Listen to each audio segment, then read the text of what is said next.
Olha, de uns tempos pra cá, uma palavra simplesmente explodiu no debate público brasileiro: narcoterrorismo. Tá em todo o telejornal, na boca dos políticos e tá colocando o país numa encruzilhada bem perigosa. Nesta análise, a gente vai fundo na origem dessa palavra, entender como ela se tornou uma arma geopolítica e o que a chegada dela por aqui pode significar para o nosso futuro. E o gatilho, a gente pode dizer, foram falas como essa aí. Em outubro de 2025, depois de uma daquelas mega operações policiais no Rio de Janeiro, o governador Cláudio Castro solta essa frase. Ele basicamente tentou redefinir todo o problema da segurança pública. E pronto, foi o estopim para acender um debate nacional gigantesco. Então, a pergunta que não quer calar é essa, né? Porque, veja bem, narcoterrorismo não é só uma palavra. É um conceito carregado, pesado, com uma história bem complexa que, olha, começa bem longe do Brasil. É essa história que a gente vai investigar agora. Para a gente sacar o que está rolando hoje, a gente precisa voltar lá na origem. E o ponto-chave é o seguinte: a palavra narcoterrorismo não surgiu para descrever uma coisa que já existia. Não.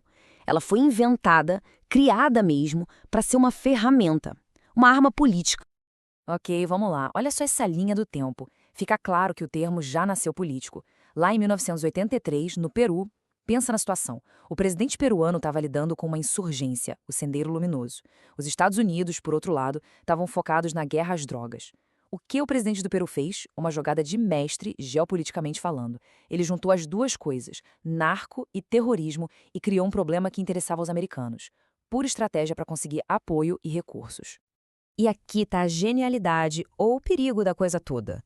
A palavra é tipo uma moeda com duas faces, e é isso que a torna tão poderosa.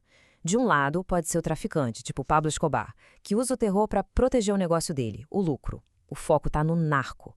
Do outro lado, pode ser um grupo ideológico, tipo as Farc, que vende droga para financiar a sua luta política. Aí o foco está no terrorismo.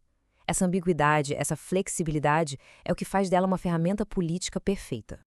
E aqui a gente chega no pulo do gato, na mágica por trás dessa palavra toda. O nome disso é securitização.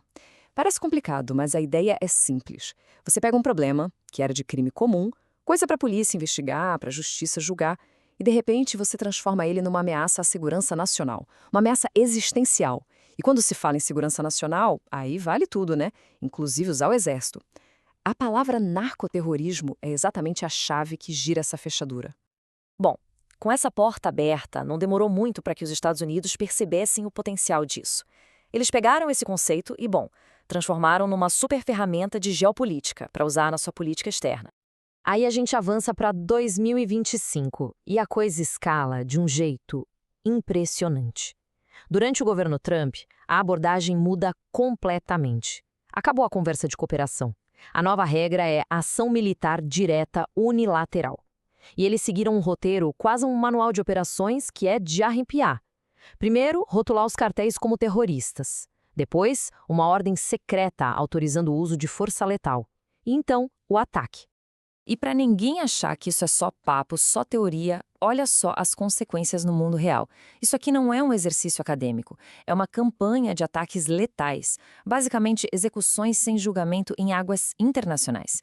E o mais chocante é que as próprias autoridades americanas confirmaram.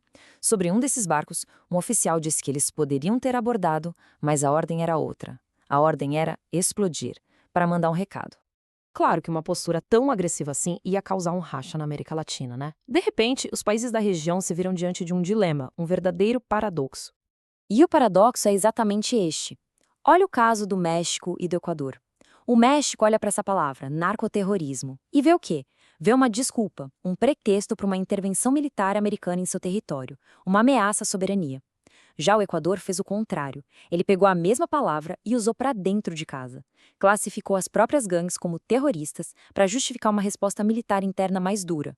Ou seja, a mesma ferramenta pode ser usada para se defender de uma ameaça externa ou para afirmar o poder do Estado internamente. É a tal faca de dois gumes. E aí, a gente volta para o Brasil, porque com tudo isso acontecendo no nosso quintal, o país agora está bem no meio desse furacão geopolítico. Só que o Brasil tem uma particularidade. A gente tem uma espécie de firewall na nossa legislação. A nossa lei antiterrorismo é bem clara. Para ser terrorismo, o ato precisa ter uma motivação política, ideológica, religiosa, de preconceito. E as facções brasileiras, como a gente sabe, são motivadas por uma coisa: lucro. Elas simplesmente não se encaixam nessa definição legal. Só que esse firewall está sob ataque. Agora mesmo, lá no Congresso tem uma briga acontecendo. Existe um projeto de lei que quer mudar justamente essa regra do jogo. A ideia é tirar a exigência da motivação política. Se o projeto passar, atos de intimidação ligados ao tráfico já poderiam ser considerados terrorismo. E qual o resultado disso? A nossa lei ficaria perfeitamente alinhada com a lógica americana que justifica intervenções. E é por isso que muitos analistas estão soando o alarme. Eles dizem que isso tudo é uma farsa, uma psyop, uma operação psicológica. O objetivo, segundo eles, não seria combater o crime de forma mais eficaz, mas sim importar o vocabulário estratégico de Washington. E com isso, reabrir a porta do Brasil para a doutrina de segurança dos Estados Unidos. Chegando no final, o que todo esse debate escancara é uma pergunta fundamental e bem complicada. Afinal de contas, quem é o verdadeiro inimigo do Estado no Brasil hoje? O que a gente vê é um uso totalmente político da palavra terrorismo. De um lado do espectro político, tem gente que quer chamar o criminoso comum de terrorista, mas ao mesmo tempo tenta amenizar os ataques de 8 de janeiro. Do outro lado, tem quem defenda que o 8 de janeiro foi sim terrorismo segundo a lei, mas que as facções do tráfico não se encaixam nisso. No fim, a palavra terrorismo deixou de ser um conceito jurídico para virar uma etiqueta, uma arma que cada lado usa para demonizar o seu adversário político.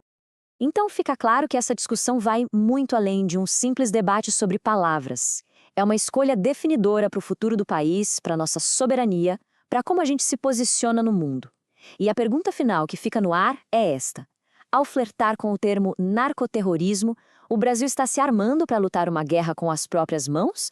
Ou está, talvez sem nem perceber, abrindo a porta e convidando uma guerra de outros para dentro do nosso território?